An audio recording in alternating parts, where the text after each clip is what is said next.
तो देखेंगे हम शॉर्ट नोट में आज हमें क्या क्या मेंशन करना है। कल वाला मैंने शॉर्ट नोट नहीं प्रोवाइड किया था, तो उसमें से सिर्फ 2 ही था, वो आज के साथ हम देखेंगे। ये कल वाला है जो कि हेल्थ जो हमारा टॉपिक रहता है उससे रिलेटेड है।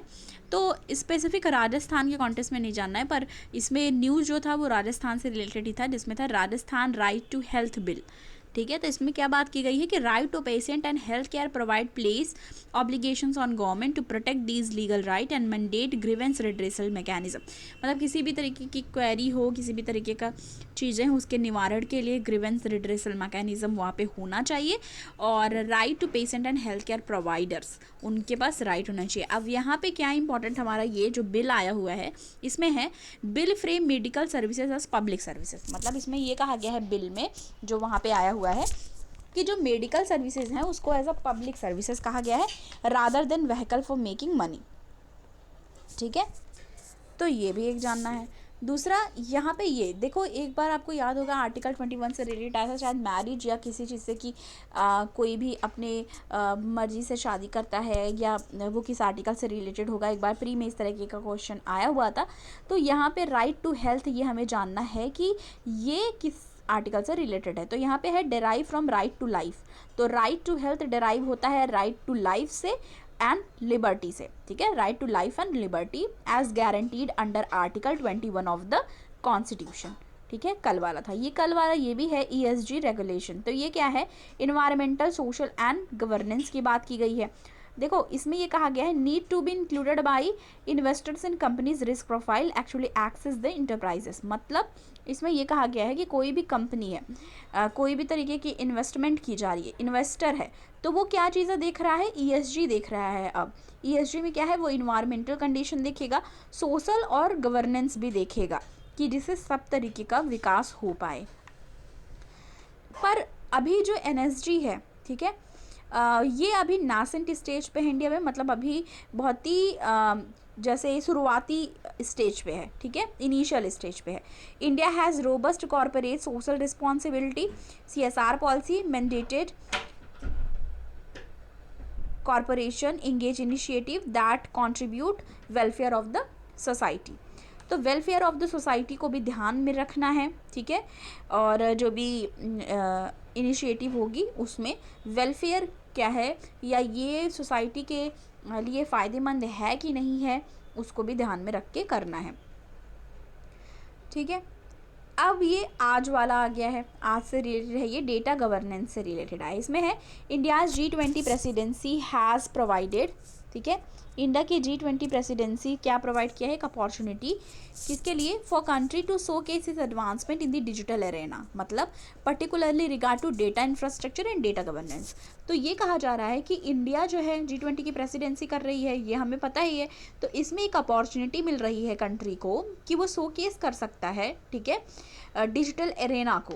ठीक है, पर्टिकुलरली जैसे कि digital infrastructure, digital data governance, ये सारी चीज़ों को, डेटा इंफ्रास्ट्रक्चर और डेटा गवर्नेंस को शोकेस वहाँ पे कर सकता है। अब यहाँ पे एक चीज़ कही जा रही है कि G20 recognise need for international cooperation and collaboration. तो G20 क्या की बात की जाए तो ये भी है कि ज़रूरत यहाँ पे ये दिख रही है कि इंटरनेशनल कोऑपरेशंस हो, मतलब लोग कोऑपरेट करके काम करें इंटरनेशनली और कोलैबोरेट भी करें। ठीक है, कोऑपरेट भी करें और कोलैबोरेट भी करें, इसकी बात की जा रही है यहाँ पे। Addressing challenges opportunity and risk pose by rapid growth of data and digital technology. अब आपको पता है जितना, जैसे कि चाहे आप सोशल मीडिया की बात कर लो, ठीक है, या डिजिटल टेक्नोलॉजी जो इतनी ज़्यादा बढ़ रही है, तो उसमें क्या हो रहा है कि रिस्क भी एसोसिएटेड है उसके साथ। ठीक है, तो एक अपॉर्चुनिटी है। ठीक है, ठीक है, और इसमें है कि अपॉर्चुनिटी के साथ साथ एक तरीके का रिस्क भी रहता है, क्योंकि जब रैपिड ग्रोथ हो रहा है डेटा और डिजिटल टेक्नोलॉजी का, तो बहुत सारे उसके साथ रिस्क भी एसोसिएट रहते हैं। तो उसको भी डील कैसे करना है, ठीक है, उसके लिए कैसे चीज़ें करनी है, कैसे इंप्रूव करनी है, ये सारी चीज़ें भी ध्यान में रखी जाएगी। अब यहाँ पे एक टर्म आया हुआ है DEPA। तो ये क्या है हम देखेंगे। तो ये है launch of India's data empowerment and protection architecture. मतलब लॉन्च किया गया किस चीज़ को, इंडिया के फुल फॉर्म है DEPA का, data empowerment and protection architecture. अब ये किस चीज़ के लिए है? पोटेंशियल टू इम्प्रूव, क्या इम्प्रूव करने के लिए? Data protection and privacy for the citizen. तो ये इस चीज़ के लिए लाया है, जैसे मैंने बोला था ना कि अभी की रिस्क एसोसिएट होता है बहुत सारा, तो उसमें क्या ध्यान देगा? ये एक तरीके से इम्प्रूव करेगा डेटा प्रोटेक्शन को और प्राइवेसी फॉर सिटीजन, मतलब किसी की प्राइवेसी जो है वो मेंटेन रहे, ये भी चीज़ यहाँ पे ध्यान दी जाएगी। Could help to build trust in digital technology and data governance. अब डेटा गवर्नेंस बहुत इंपॉर्टेंट एक पॉइंट हो जाती है, गवर्नेंस मतलब वहाँ पे ये देखी जाएगी कि सही रूप से जो भी चीज़ें हैं वो हो रही हैं कि नहीं, सिटीजन को किसी भी तरीके की दिक्कत, क्योंकि गवर्नेंस क्या होता है? प्रशासन, एक प्रशासनिक चीज़ें मतलब अच्छे से चलाना वहाँ पे, ठीक है। जैसे किसी भी सिटी की गवर्नेंस अच्छे से देखी जाती है, ठीक है, एडमिनिस्टर की जाती है। Same as digital technology and data governance, मतलब उसकी सारी चीज़ें वॉच आउट की जाएंगी और जो भी चीज़ें होंगी उसके लिए ग्रीवेंस रिड्रेशल मैकेनिज्म और सारी चीज़ें प्रोवाइड करने की यहाँ पे बात करी गई है। डेटा सोवेनिटी की भी बात की गई है। ये डेटा सोवेनिटी क्या है? Refers to principle that country has right to control the collection, storage and use of data. मतलब ये रिफ़र करता है प्रिंसिपल से, किस प्रिंसिपल से? That country has right to control the collection, country के पास राइट है कंट्रोल कर पाए कलेक्शन, जो भी कलेक्शन है, चीज़ें हो रही हैं, स्टोरेज और use of data with in its border, informational self determination of citizen over there data. तो यहाँ पे जैसे कलेक्ट होगा, स्टोर होगा और डेटा होगा, तो इसमें है with its borders informational self, मतलब कई चीज़ें आपको इससे ये समझो कि अभी हम बहुत सारी चीज़ें यूज़ करते हैं, सोशल मीडिया प्लेटफॉर्म यूज़ करते हैं, तो हमारी डेटा जो है वो कहीं ना कहीं तो कलेक्ट होते होंगे, ठीक है, स्टोर रहते होंगे, तो ये सारी चीज़ें भी हैं। अब उसका गलत तरीके से यूज़ ना हो पाए, कोई इसका मिस यूज़ ना कर पाए, किसी के खिलाफ यूज़ ना कर पाए, ये सारी चीज़ें भी इंश्योर करनी है। डेटा सोवेनिटी भी होनी चाहिए। और इसके साथ साथ एक चीज़ हमें और जाननी है इसके कॉन्टेक्स्ट में कि आपको पता है कि बहुत सारे जैसे लोग हैं जो फ्रॉड कॉल्स और ये सब भी आती है, उनकी थोड़ी इन्फॉर्मेशन जान के उनके नंबर्स निकाल लेते हैं, तो वो सारी चीज़ें भी इसके जो होती हैं वो सब भी देखने की ज़रूरत है। डिफेंस से रिलेटेड है ये, इसमें देखेंगे GS3 सिपरी रिपोर्ट के बारे में। सिपरी रिपोर्ट क्या है? तो एक ये थिंक टैंक है और इसका फुल फॉर्म जान लो, Stockholm international peace research institution, ठीक है, सिपरी का फुल फॉर्म है। India's remained world largest arm importer for 5 year. तो इंडिया जो है वो लार्जेस्ट आर्म इम्पोर्टर रही है 2018 से लेकर 2022 तक। और क्या बताया जा रहा है कि its arm imports dropped by 11% between 2013 and 17 and 18 and 22। 11% drop भी देखा गया है, ठीक है, और ये बताया किसने है? सिपरी रिपोर्ट में ये चीज़ें बताई गई हैं। एज पर सिपरी डेटा, अगर सिपरी डेटा के अकॉर्डिंग देखें, among top 10 arm importer, India biggest arm exporter market to 3 countries. मतलब इंडिया में मतलब जो भी एक्सपोर्ट यहाँ पे मतलब इंपोर्ट कराए जाते हैं, मतलब ये कंट्रीज़ हैं जो एक्सपोर्ट करती हैं इंडिया में।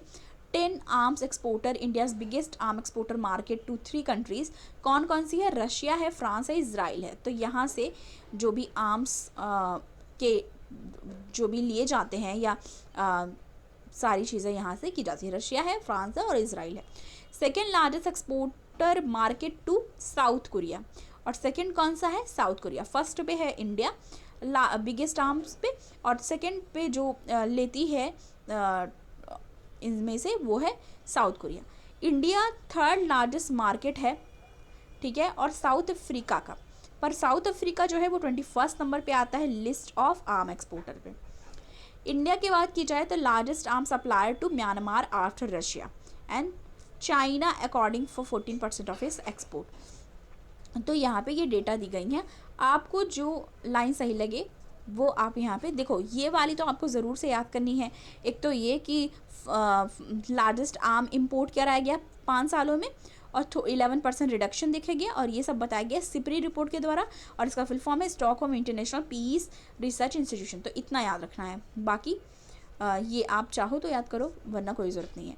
फॉरेन यूनिवर्सिटी की बात की जाए, फॉरेन यूनिवर्सिटी से रिलेटेड आया हुआ है आज। तो इसमें देखेंगे ministry of education recently clarifying in the parliament the number of Indian student going abroad increase from 4.4 lakh in 2021 to 7.5 lakh in 2022।